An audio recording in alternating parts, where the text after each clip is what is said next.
Bendiciones, hermanos y hermanas, bienvenidos de vuelta a nuestra clase de Historia de la Iglesia para la última lección de nuestro curso. Vamos a ver lo que se conoce como la Baja Edad Media.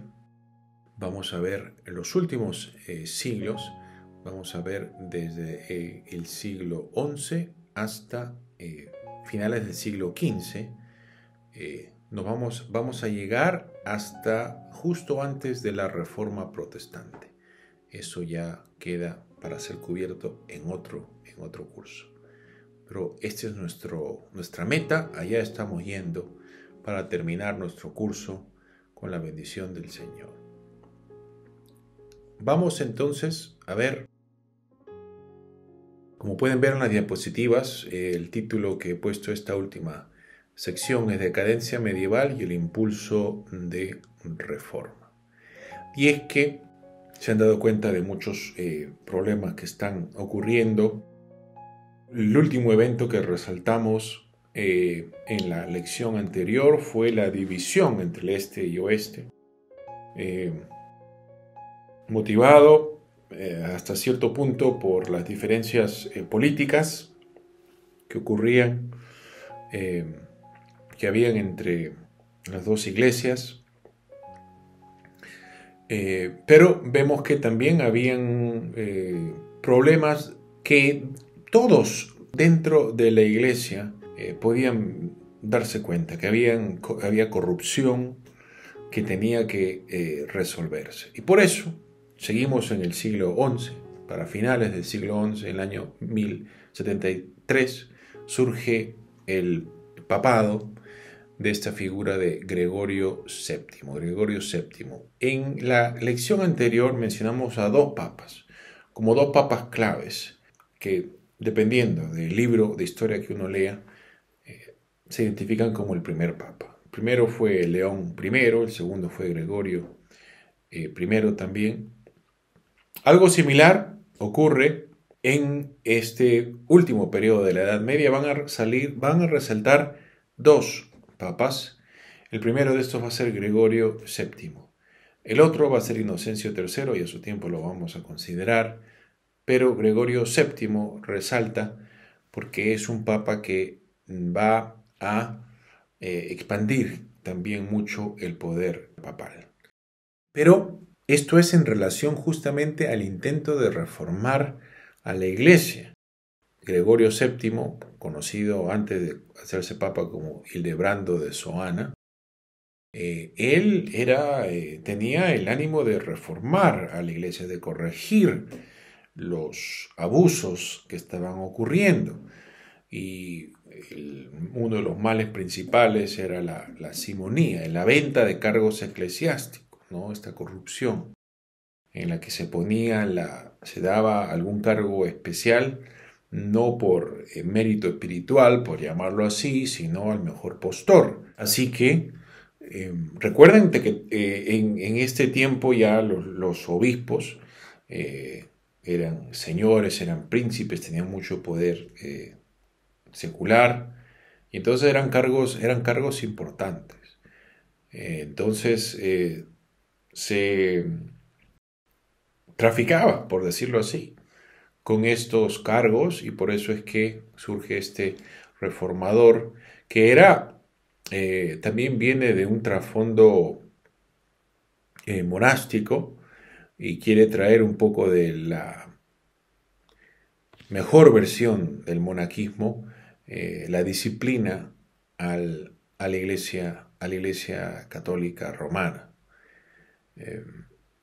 Y entonces vemos de que habían estos debates, estas luchas con los reyes acerca de dónde es que terminaba su poder. ¿Quién tenía el poder de poner obispos, establecer nuevos obispos? ¿El papa o el rey? ¿No? Y acá es justamente cuando esta intención, no solamente de establecer claramente de que los que ponen a los obispos tienen que ser siempre pues eh, el Papa, sino que también el Papa tiene que tener control sobre los obispos.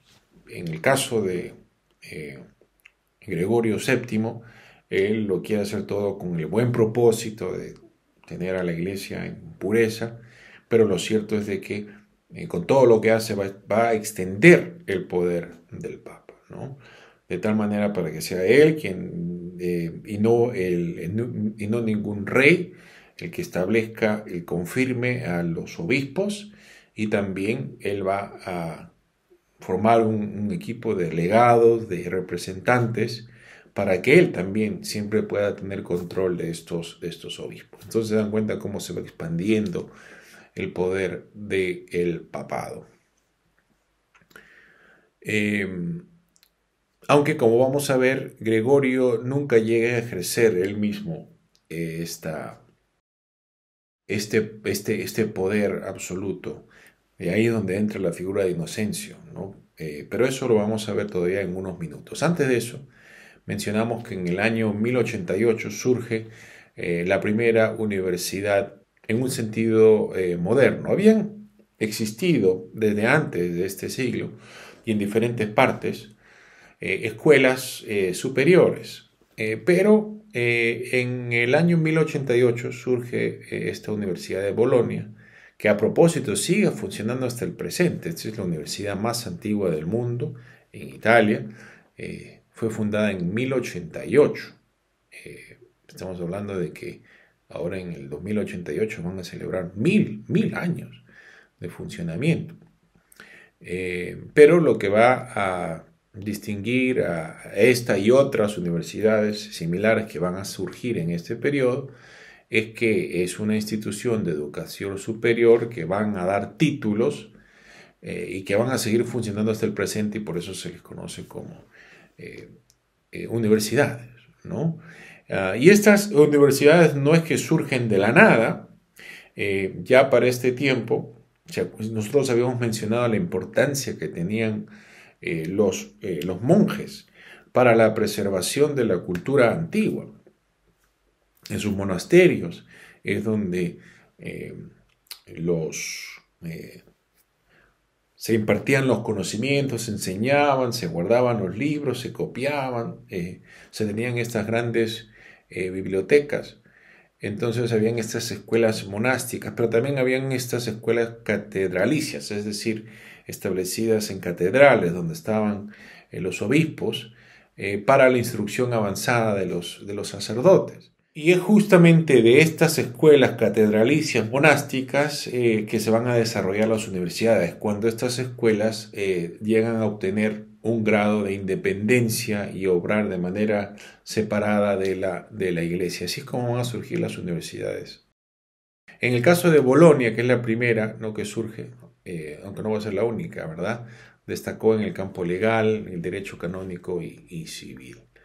Y como ya se pueden dar cuenta, este surgimiento de la universidad es algo importante, porque hasta el día de hoy, en nuestro mundo moderno, la universidad es una cuna de algunos de los grandes líderes intelectuales.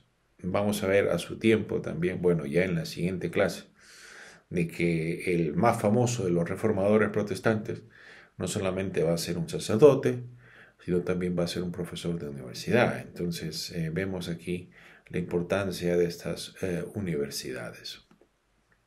Pero hablando de la universidad y la educación, vamos a pasar ahora al año 1093, cuando Anselmo se convierte en arzobispo de Canterbury.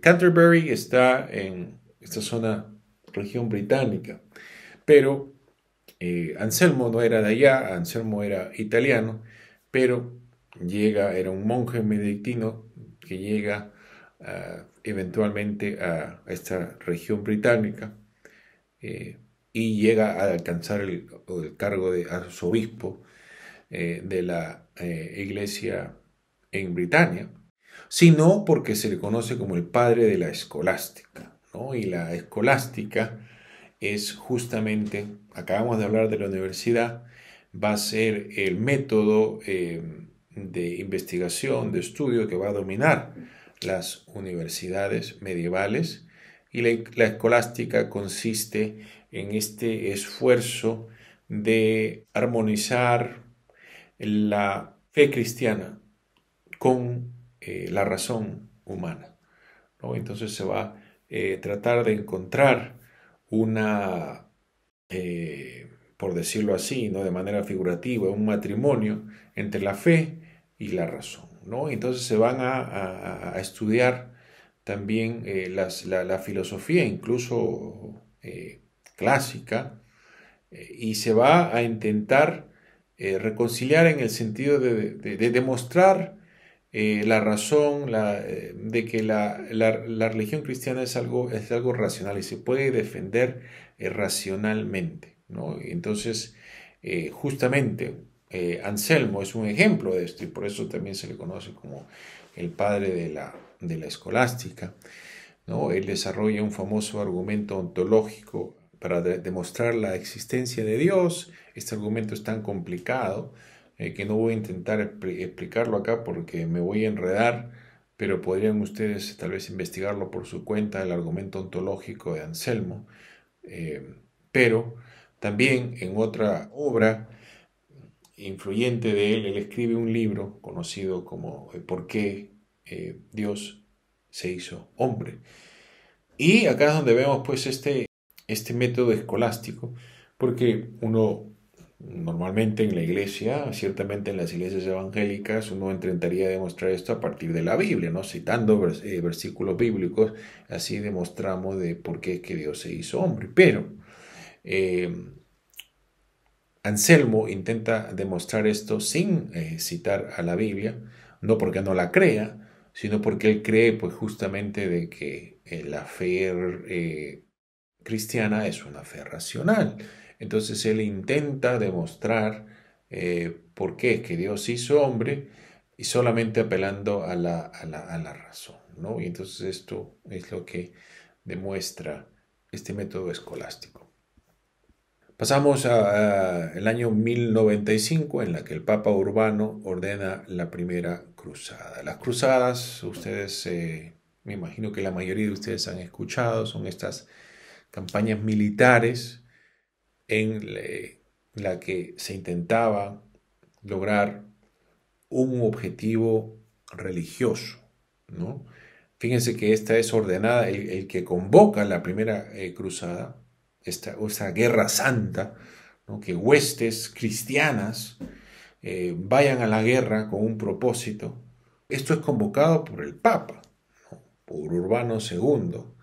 En este caso, el objetivo principal de las cruzadas era recuperar la Tierra Santa para el cristianismo. ¿Recuerdan lo que dijimos en la clase anterior? Cómo una vez que surge el Islam comienza a expandirse y a tomar control de territorios en los cuales el cristianismo se había establecido firmemente.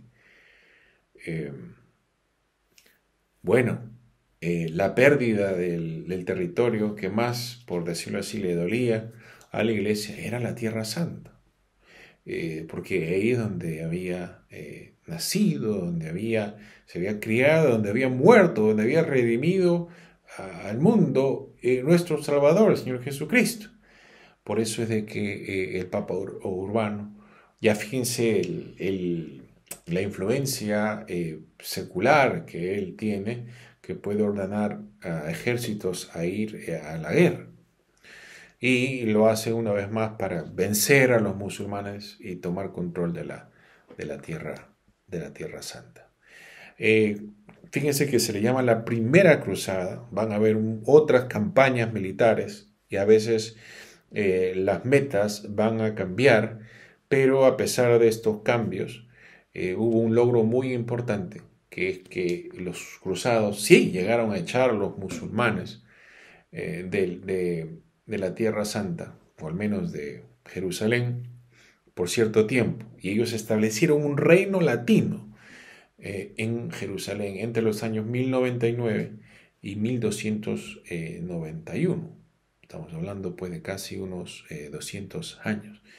Eh, Relativamente poco, ¿no? Si lo comparamos el tiempo en que el reinado de Bizancio duró, pero fue un logro importante, ¿no? De los cruzados. Sí llegaron a tomarla y establecer un reino.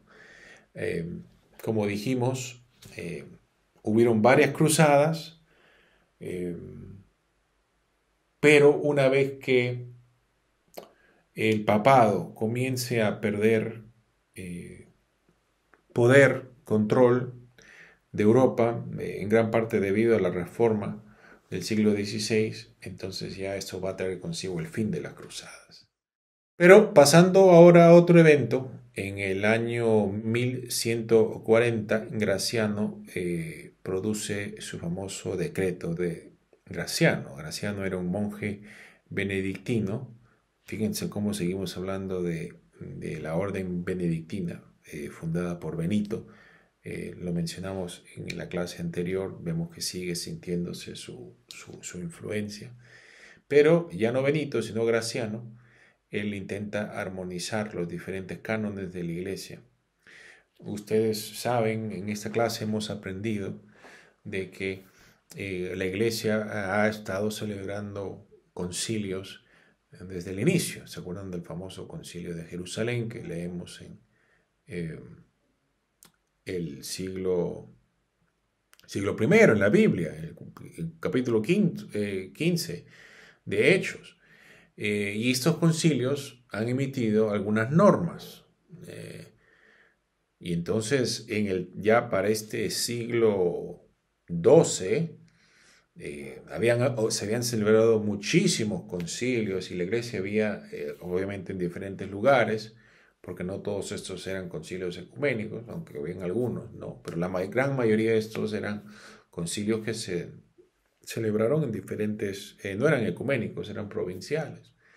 Pero el hecho es de que la iglesia tenía de diferentes partes, había emitido muchos decretos, muchos cánones, pero nunca había habido un intento de juntar a todos estos para construir pues por decir así, un cuerpo legislativo para la iglesia. Y esto lo va a hacer Graciano, coleccionando unos 4000 textos, ¿verdad? Y entonces esto va a tener un impacto también, porque este decreto de Graciano se va a convertir en un libro, uno de los principales libros de estudio para los maestros de derecho canónico en las universidades medievales, pero también va a convertirse en la fuente principal para la Iglesia Católica, para la codificación del derecho canónico, un tipo de constitución, ¿no? Las leyes de la iglesia. Fue incluso usado este decreto de Graciano hasta inicios del siglo XX y hasta tuvo una revisión en el año 1983, hasta hace poco. Fíjense cómo hasta ese tiempo se ha estado usando el decreto de Graciano. Cuando hablemos de Inocencio III vamos a hablar un poco más acerca de este decreto, pero pasamos ahora a el siglo. Bueno, seguimos en el siglo XII, pero ahora en el año 1184 vemos que la iglesia romana condena a los valdenses. Y acá vamos a ver, al menos en este curso, el primer movimiento que va a conectarse a la reforma protestante. Y es que Pedro Baldo, por eso se habla de los valdenses, ¿no? Los valdenses son los seguidores de Pedro Baldo. Pedro Baldo era miembro de la Iglesia Católica Romana, que empezó a predicar. Él era un líder religioso, él era francés. Él tomó un voto de pobreza voluntaria y comenzó a inspirar a otros a que lo hagan. Comenzó a predicar, pero el hombre no estaba ordenado para predicar dentro de la iglesia, era un líder religioso laico. Así que el Papa Lucio III le prohíbe predicar. Pero ni Baldo ni sus seguidores acatan la orden y siguen predicando, y por ende son excomulgados, ¿no?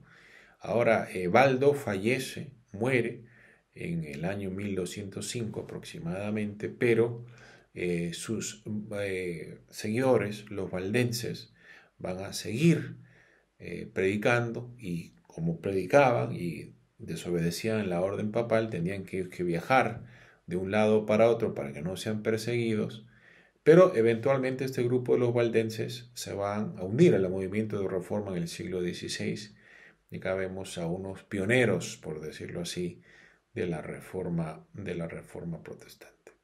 Pero ahora sí pasamos a Inocencio III, que ya lo hemos mencionado nosotros un par de veces ya.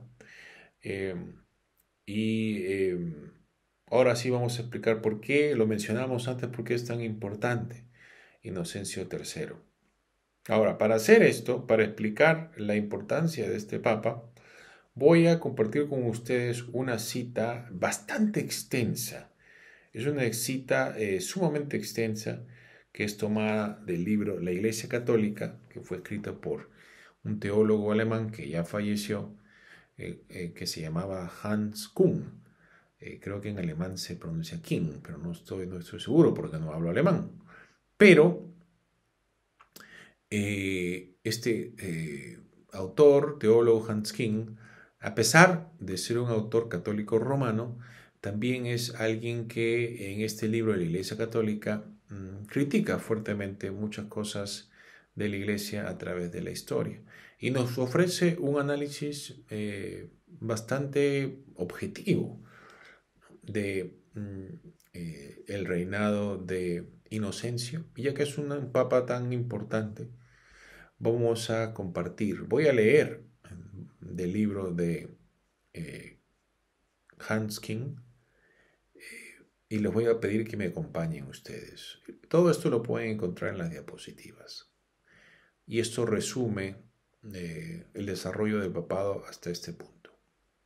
Y una razón por la cual también lo comparto es porque contrasta a lo que había llegado la iglesia para este tiempo, en contraste a la iglesia antigua, pero también en dónde estaba la iglesia latina en contraste con la iglesia griega, que ya se habían separado, recordemos, en el siglo XI.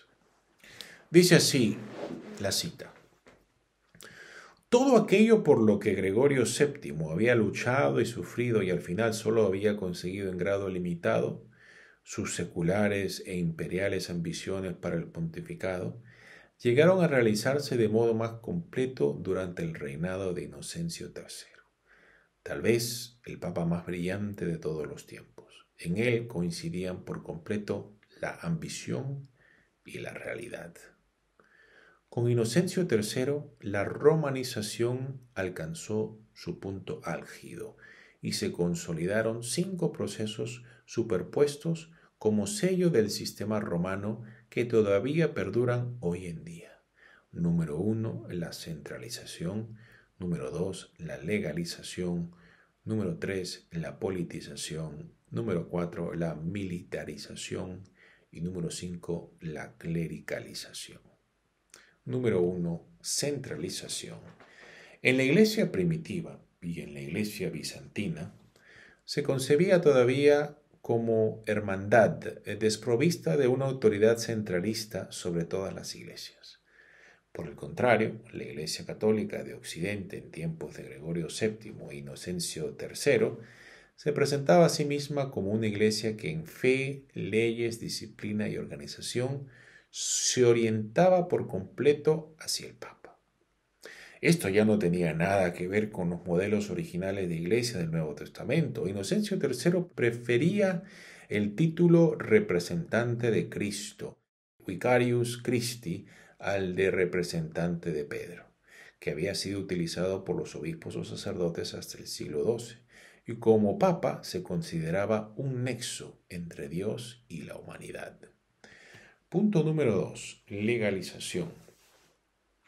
Desde sus inicios, la iglesia primitiva y la iglesia bizantina fueron incorporadas legalmente al Estado imperial, y así siguieron, Por el contrario, desde la Edad Media, la Iglesia Católica de Occidente desarrolló una ley eclesiástica propia, con su propia ciencia y su propio derecho canónico, que igualaba en complejidad y sofisticación a la ley del Estado, pero ahora se centraba totalmente en el Papa, el pontífice absoluto, legislador y juez del cristianismo, al que todos, incluido el emperador, quedaban subordinados.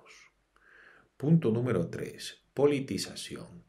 Esta iglesia tan poderosa reclamaba la dominación del mundo. En la iglesia primitiva y en la iglesia bizantina el poder de la iglesia quedaba sujeto a un sistema de sinfonía y armonía, una sociedad en la cual el poder temporal dominaba de hecho al poder espiritual.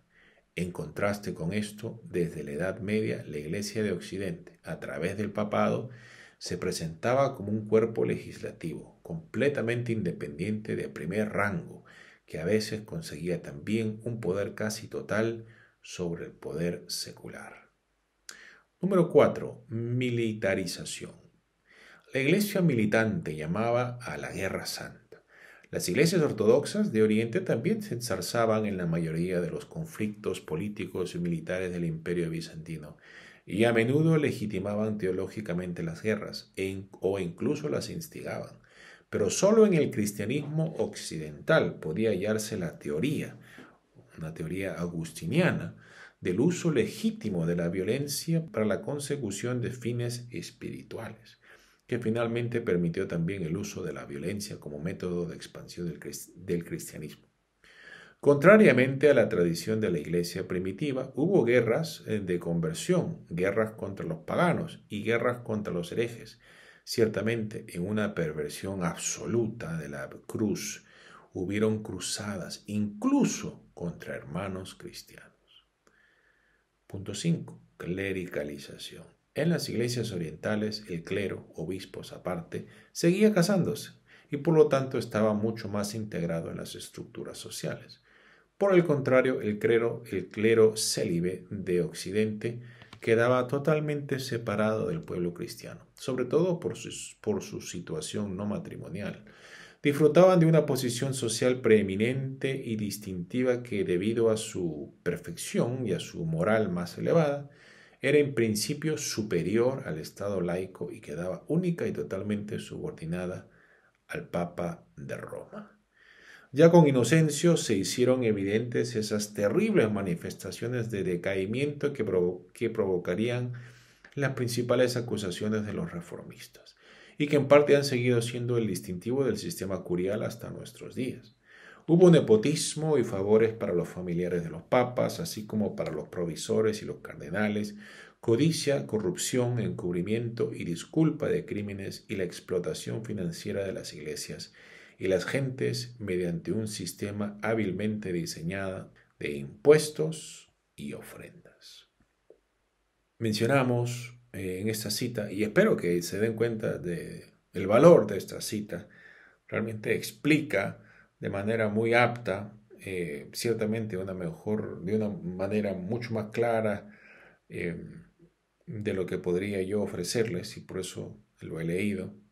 Pero en la cita también se habla de cómo en la militarización de la iglesia romana se hicieron guerras santas incluso contra los mismos hermanos cristianos. Y esto se ve de manera clara en el siguiente evento que resaltamos en el año 1204, y estamos en el siglo XIII, la toma de Constantinopla.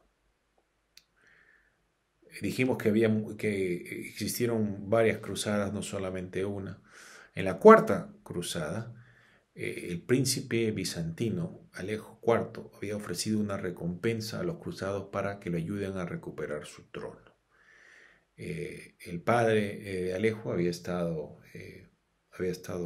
servido como emperador, pero un familiar, el tío de Alejo, había exiliado al padre de Alejo, y aún el joven Alejo los había mandado lejos de Constantinopla. Pero Alejo aspiraba llegar al trono, y por eso es que le pide a los cruzados de que lo ayuden y les ofrece una recompensa. Los cruzados le ayudan a Alejo a lograr su objetivo y lo ponen de vuelta, o mejor dicho, lo ponen en el trono por primera vez, porque él nunca había llegado a estar en el trono, su padre lo había estado. Pero los cruzados vencen y Alejo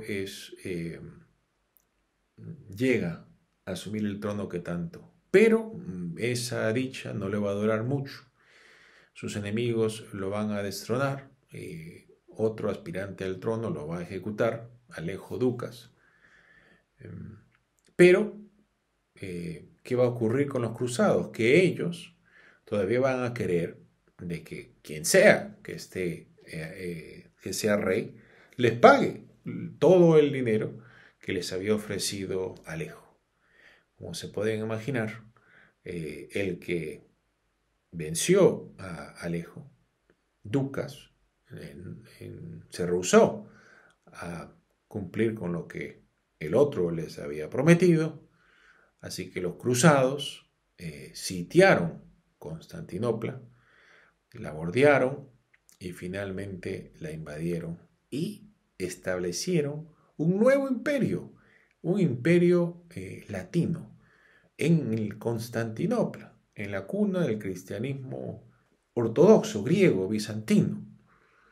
Este imperio latino no duraría mucho, pero ya con este abuso no había vuelta para atrás en la división entre este y oeste.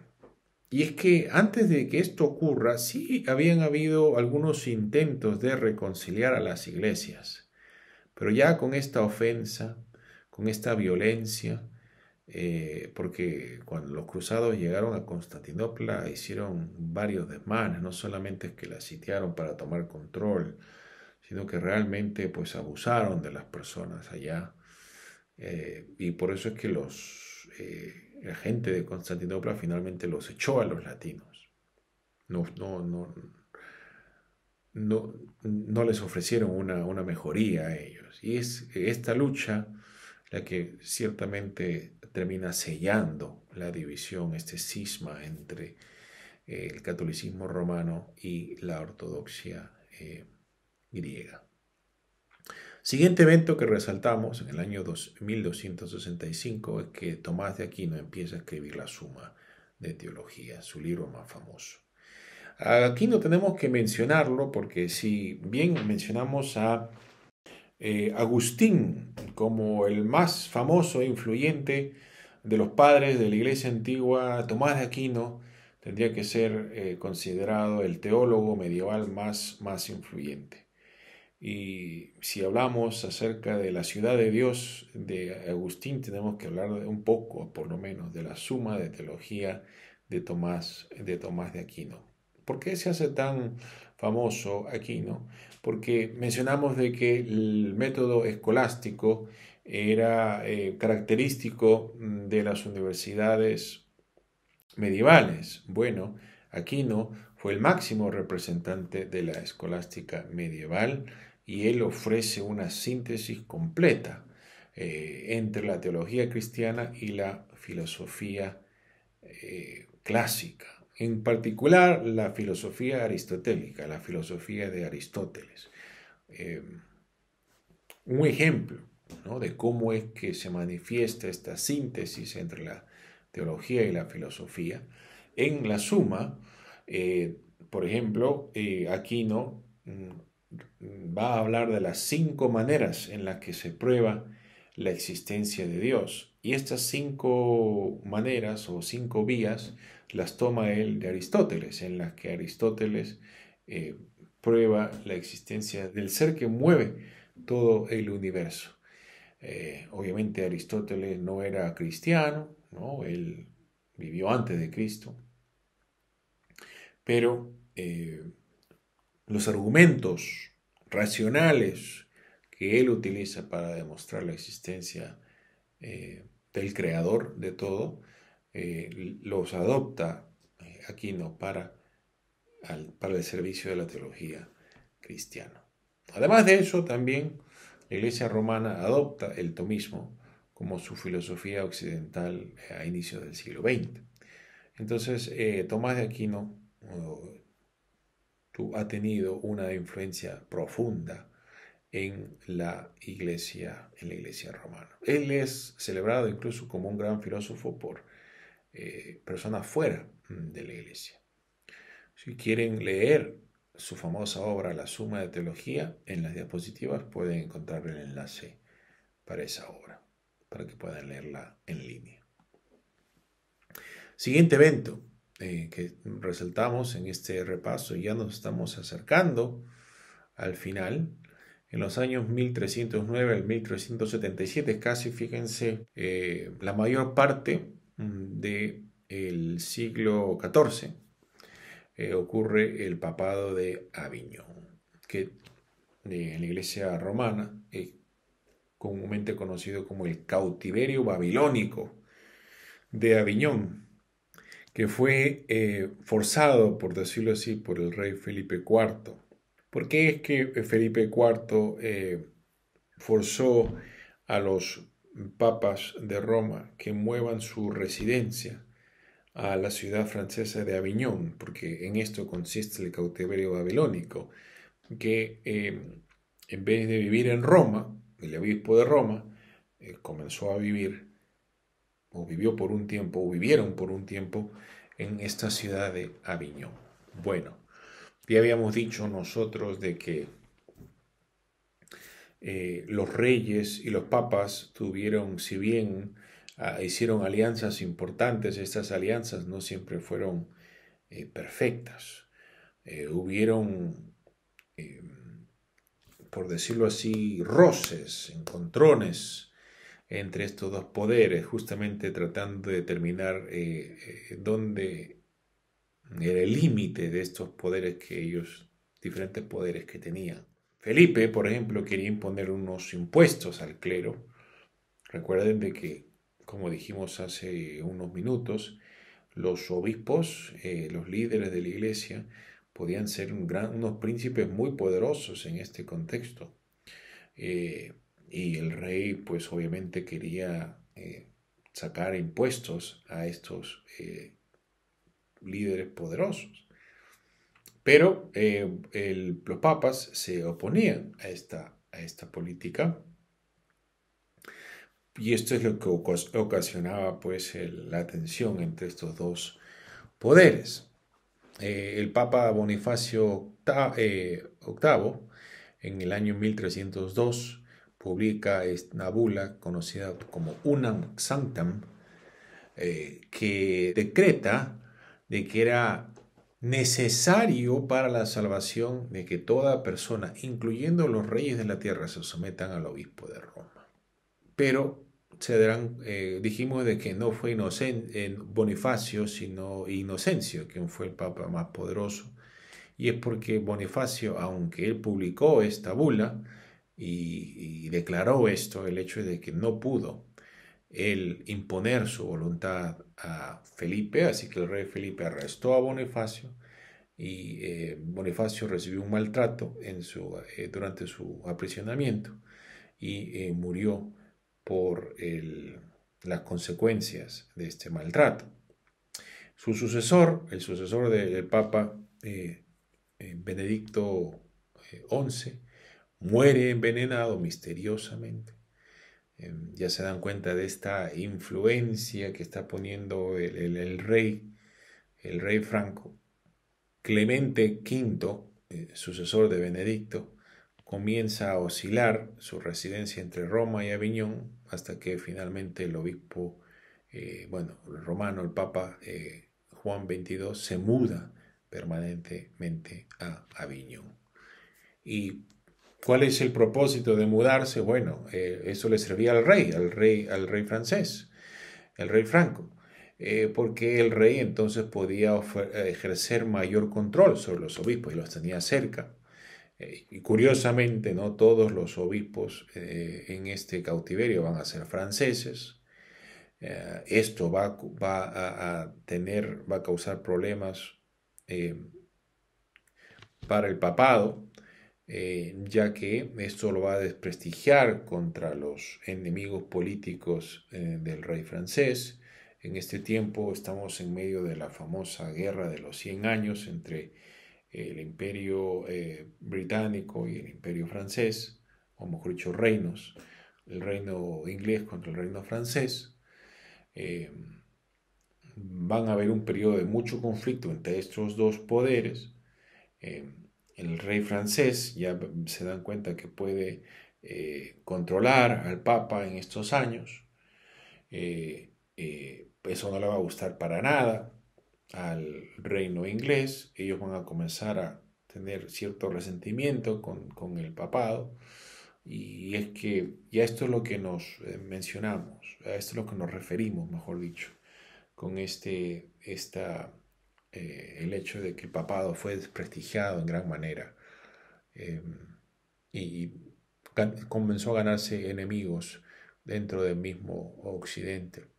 Finalmente, el Papa Gregorio XI ordena en 1378 de que el papado debía regresar de manera definitiva a Roma. Pero esto no es el fin de la inestabilidad en el papado, porque como pueden ver, el siguiente evento que vamos a resaltar, que entre los años 1378 y 1417 ocurre el gran cisma de Occidente. Hablamos nosotros acerca del cisma entre oeste y occidente. Bueno, en estos años va a haber una división dentro de la Iglesia Católica Romana, ya que van a surgir hasta 3 papas con diferentes simpatizantes partidarios, y esto va a dividir a la Iglesia. ¿Cómo ocurre esto? Bueno, que el Papa Urbano VI tenía una muy mala relación con los cardenales, y esto resultó en que los cardenales elijan a otro papa, Clemente VII. Pero como se pueden imaginar, Urbano no va a ceder con Clemente, así que van a haber dos papas. El Papa Clemente se va a mudar de vuelta a Aviñón. Esto van a crear un nuevo resentimiento internacional, pugnas. Eh, Luego, con esta idea de que un concilio ecuménico tiene más poder que el mismo Papa, un concilio se va a reunir en 1409 para elegir a alguien que reemplace a estos dos papas establecidos. Pero este tercer papa no va a ser reconocido por los otros dos, así que así es como terminamos con 3 papas, ¿no? Y todo esto se va a resolver cuando finalmente el emperador del Sacro Imperio Romano Germánico, Segismundo de Luxemburgo, convoca un concilio en la ciudad de Constanza. Este concilio va a ocurrir entre 1414 y 1418. Fíjense que ya estamos en el siglo XV, llegando al final del periodo que estamos viendo.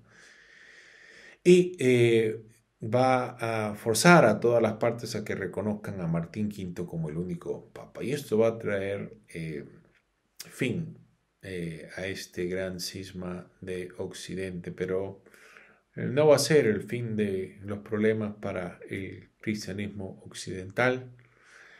Van a surgir nuevos precursores de la Reforma Protestante ante esta situación.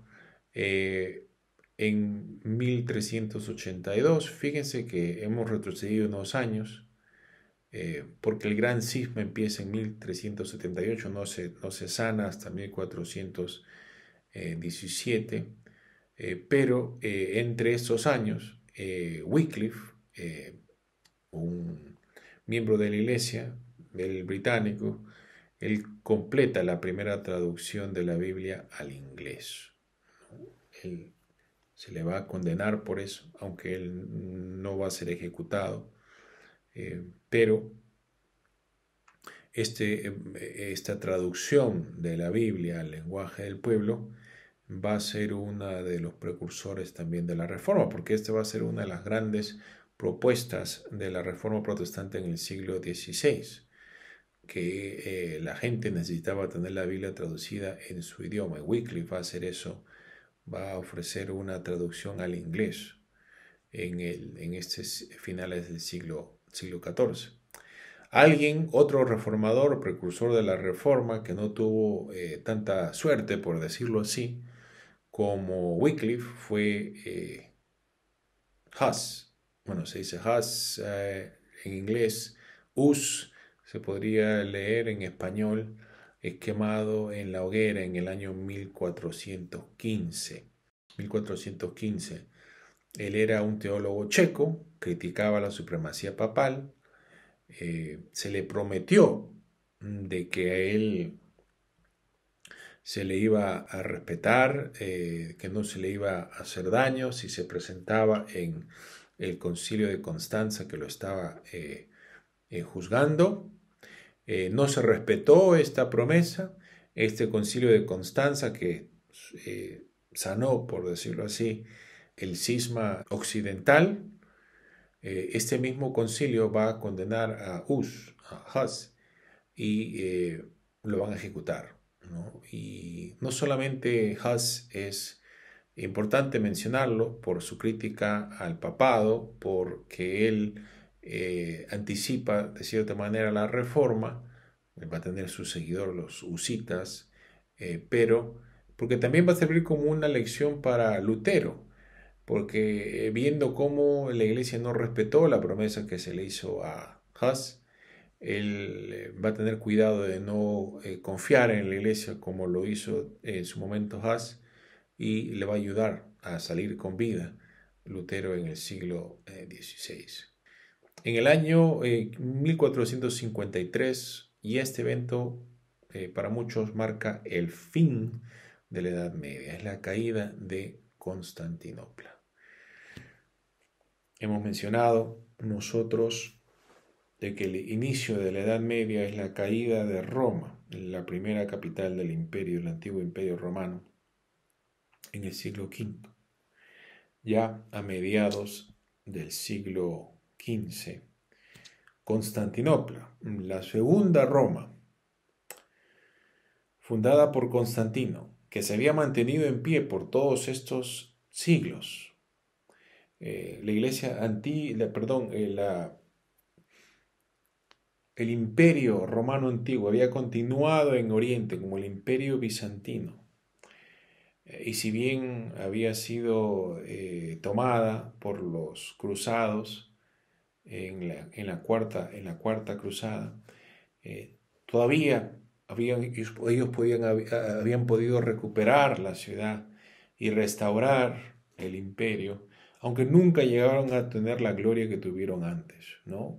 Ya arrastrando, débiles, finalmente a mediados del siglo XV van a caer ante los musulmanes. ¿Se acuerdan de que era el único de los patriarcados orientales que había sido capaz de mantener a los musulmanes lejos? Bueno, finalmente va a caer Constantinopla. Mehmed II, el conquistador del Imperio Otomano, va a tomar control de la ciudad. Él se va a ver a sí mismo como un nuevo César, como que el imperio antiguo va a seguir bajo su supervisión, pero ya como dije, los historiadores consideran esta caída de Constantinopla el punto final del antiguo imperio romano, que había seguido existiendo como bizantino hasta este siglo XV, y trae el fin de la Edad Media.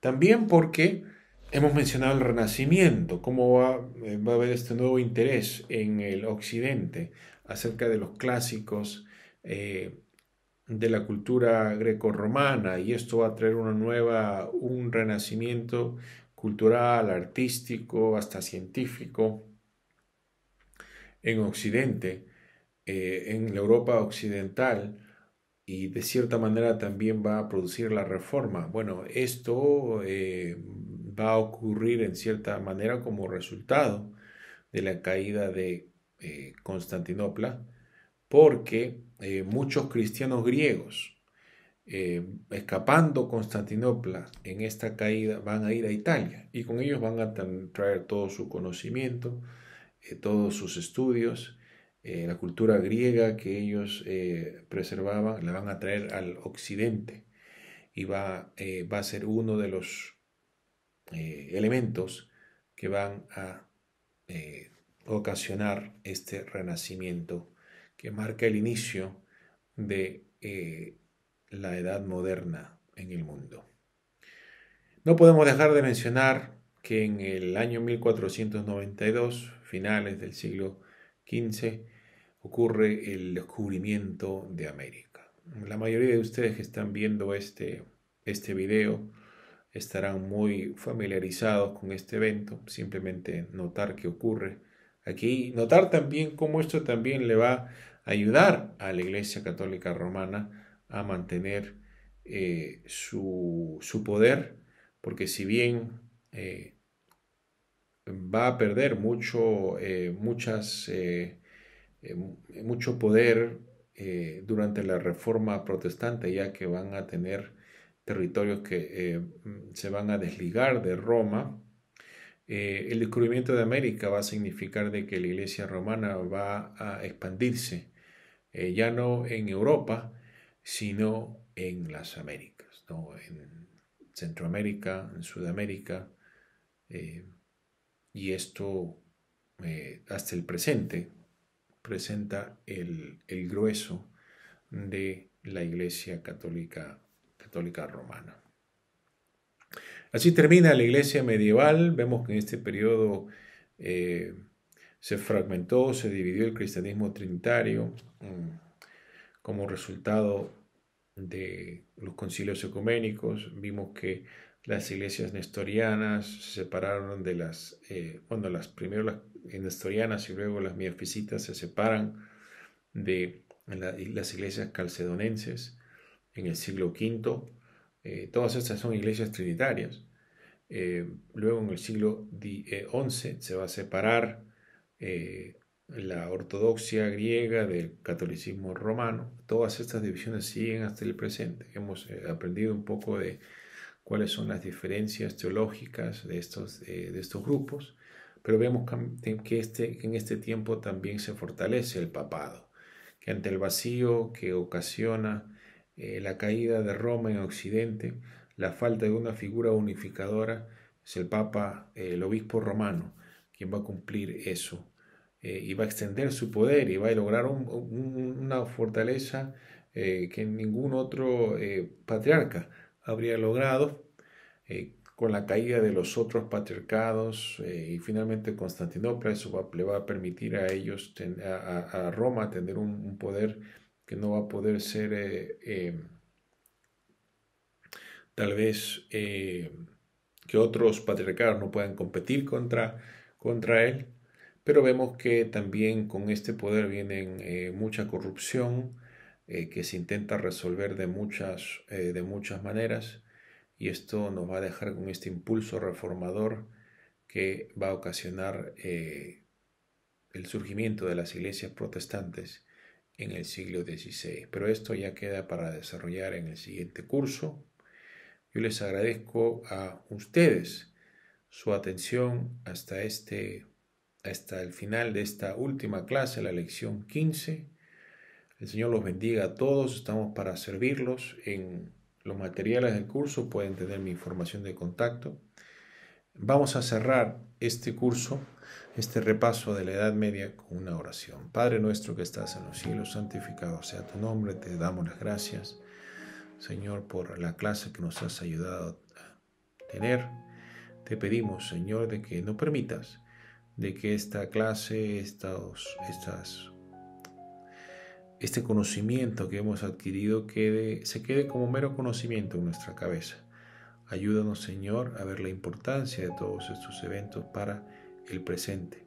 Que aprendamos, Señor, de las lecciones del pasado, las cosas buenas que se hicieron, pero también que sepamos las malas para que no cometamos los mismos errores, Señor.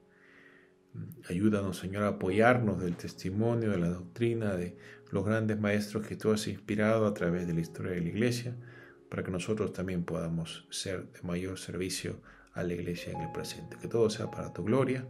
Te pedimos todo esto en el precioso nombre de Jesucristo, la única cabeza de toda tu Iglesia. Te lo pedimos. Amén. Gracias, hermanos. El Señor los bendiga a todos.